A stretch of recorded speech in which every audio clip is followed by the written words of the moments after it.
Okay, we're back. Today I'd like to continue our series of Vulnhub. The virtual machine would be Stabler 1. I will put the link into the description section below so that you can download it. And before we begin today's video, if you don't mind, please subscribe to my channel. I do appreciate your help and support. So now let's just get started. I think the first point I'd like to make for this virtual machine is I need to use the Vmware workstation for this virtual machine rather than the VirtualBox, because in my home computer, in my lab, I have old Kali Linux, and in this old Kali Linux has the old Nikto version. Old version of Nikto. Yes, the updated version of Nikto cannot work for this virtual machine, cannot get the information what we want. I think this is the most important point I'd like to make. Otherwise, you will miss the direction which can point out penetration to the correct direction. Okay, so this is the first point I'd like to make. And the second one, when we import this virtual machine into the Vmware workstation, there will be some errors like misinformation like ElementName. And we need to replace the caption with ElementName, and then we can import this virtual machine successfully. Of course, if you have a problem importing this virtual machine into the Vmware workstation, please let me know in the comment below. Okay, so without further ado, let's just get started. Now we can go into the Kali Linux. I have already identified the IP address of the virtual machine as 180, and then I did the Nmap scanning. I did the Nmap scanning with some options like the scene scan, the version scan, and also the default script scan and the full range port scan or comprehensive scan. So from the Nmap scanning results, as you can see, there's so many open ports like 21, 22, 53, and 80, and also there's some ports which are used by the Samba service, and also the 66 and also 3306 for my circle surface. And the last open port is 12380, and this is the most important entry or port number we need to focus on later. So I think, as I said in the other videos, if the virtual machine has some service running which are related to the file, like a file sharing, FTP service or Samba service, such a service always will be the first target to enumerate. For example, we can FTP to the target, and the name is anonymous, password we can leave it blank, and we can list the content, and there is one file note, and then we can quit, we can cut the note, but nothing special. So, and also from the Nmap scanning results, we know that the virtual machine has Samba service running. To enumerate the information of the Samba service, the tool what we are going to use is SMB client, and option is capital L, and put the Kali Linux password, and as you can see, there is one share and the name is Cassie, we can access this shell and the password of Linux and list the content. There are two directories. The first one is Cassie, and the list again we can get to do list and go back to the home directory and navigate into the backup directory. And the two files, one is FTP VS-FTP configuration file, and another is WordPress compressed files or archives. Now we can quit. But I can tell you, although we have already got or retrieved some files from the virtual machine via FTP or a Samba service, but all of them are useless for the purpose of the penetration. To save time of a video, I don't go into details of each file. Okay, so what can we do? Of course, the next aim or next part, what we are going to make enumeration is 80, but we cannot get out some useful information. Again, I'd like to pass that part here. So I think the most important point, just I mentioned earlier, is 1, 2, 3, 80, and we can use the Nikto to enumerate the information. As you can see, yeah, the Nikto, we need to use this version, and just this version, the can told us the virtual machine runs SSL protocol.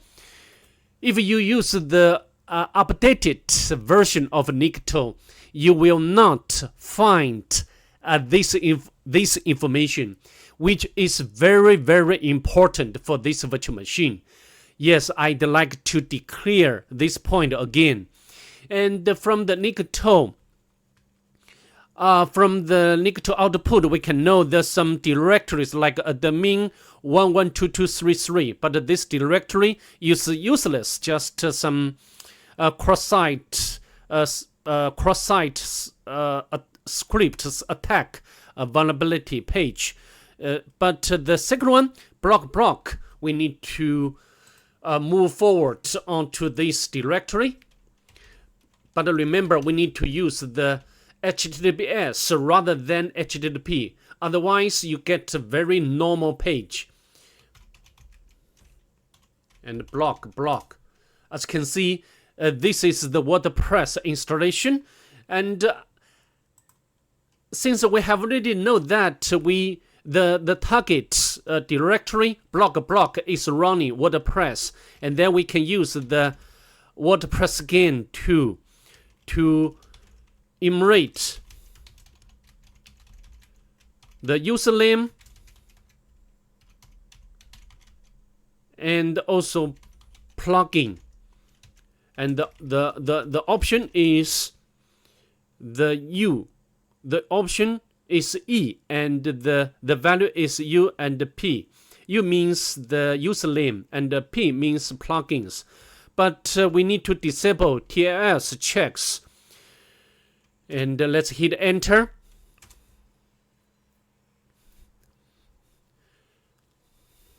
Yeah, as you can see, have already identified some usernames, and we can manually confirm or check all of the usernames. And as I mentioned in the other videos, the first username identified is always an administrator.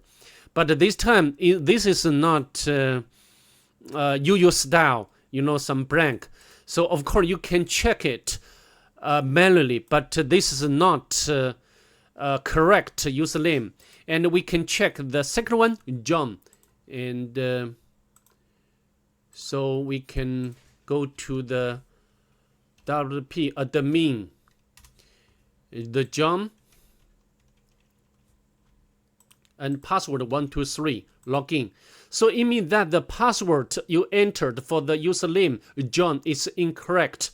In other words, the John is valid valid username, but the password is incorrect. Then again, we can use the WordPress scan to crack the password for this user and specify the username as John. And the word list I'd like to use is login as usual. Login. Let's hit enter. Now it will begin the process of a password cracking for the user. And I'd like to pause the video, and when it's done, and then I will come back. As you can see, we have already found valid combinations of username and password. Password is incorrect. Now, then we can use these combinations to log in to the WordPress panel, and the password is incorrect. Login. After we log in, and we can go to the users, as you can see, from this point, we can confirm that the user John is administrator for the WordPress. Now that we have already got or log in as administrator, the next step would be to upload the reverse shell.php, right? And there are several ways to do that. The first way is go to the appearance and navigate to editor, and then we can replace the 404 template file, remove it, and replace by our own reverse shell.php code. But as you can see, we didn't have a right or permission to make a modification or write. So this, the first way, also the most common way, failed in this case. And then I tried the second way, the Metasploit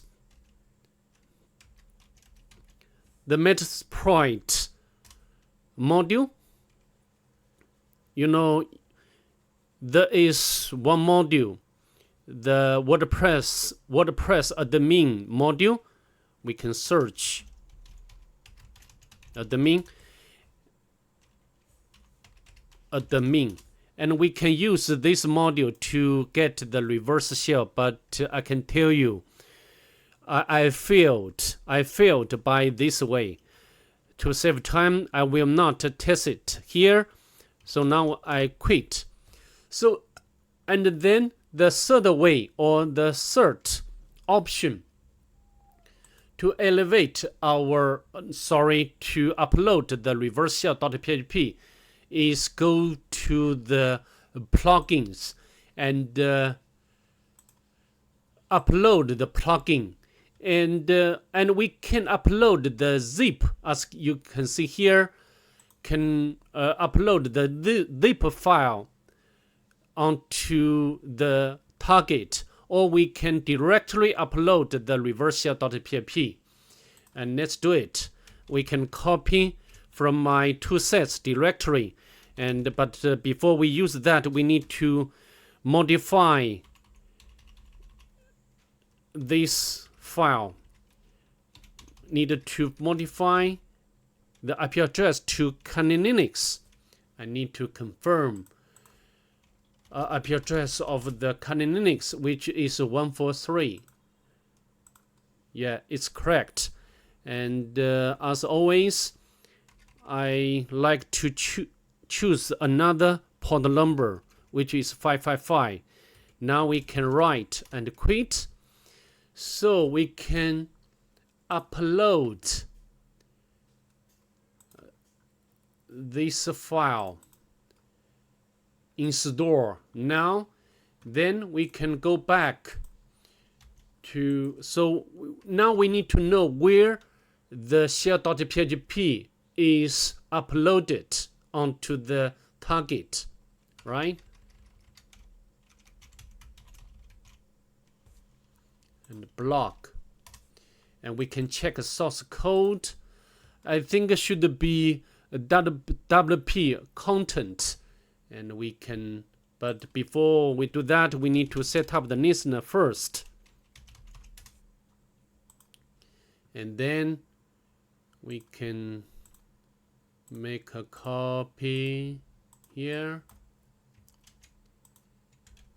and content uploads, and this one, I think this one is also okay, but we can try which is fine. Other file is it's a files I did this virtual machine the first time, but the content is the same. As you can see, the reverse shell has been obtained, and then we can make this interactive.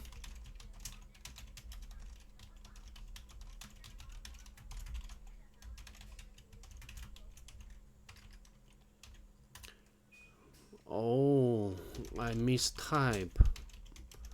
pty spawn bin bash, and then we need to do some local, basically local immersion. Go to the home directory. There's there are so many users, so you remember that when we got the foothold or initial foothold, then we do the local immersion. The first file we need to check is bash history. For example, like go to the zone, and we can cat the history. But of course, because inside the home directory there are so many users, there's so many directories, this will take a very long time and time-consuming process. So another more convenient way is cat, and we can use star to represent all subdirectories, and the name is history. As you can see, all information inside the home directory will be displayed. As you can see, this should be the password for the user Peter. And now we can make a copy, and then we can switch to the Peter and paste the password of Peter here. And now we can check the ID, and I think we can check the sudo. Yeah, this user can run all commands. So it will be very simple to elevate our privilege to root user. We can sudo bin bash.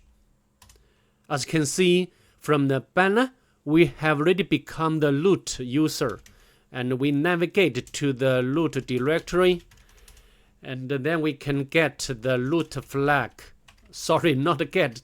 We need to use the cat, the command, and the flag. Okay, we successfully elevate the privilege to root user and also retrieve the root flag without any issue. So that's all I'd like to go through in this virtual machine. Hope to see you in the next one. Bye.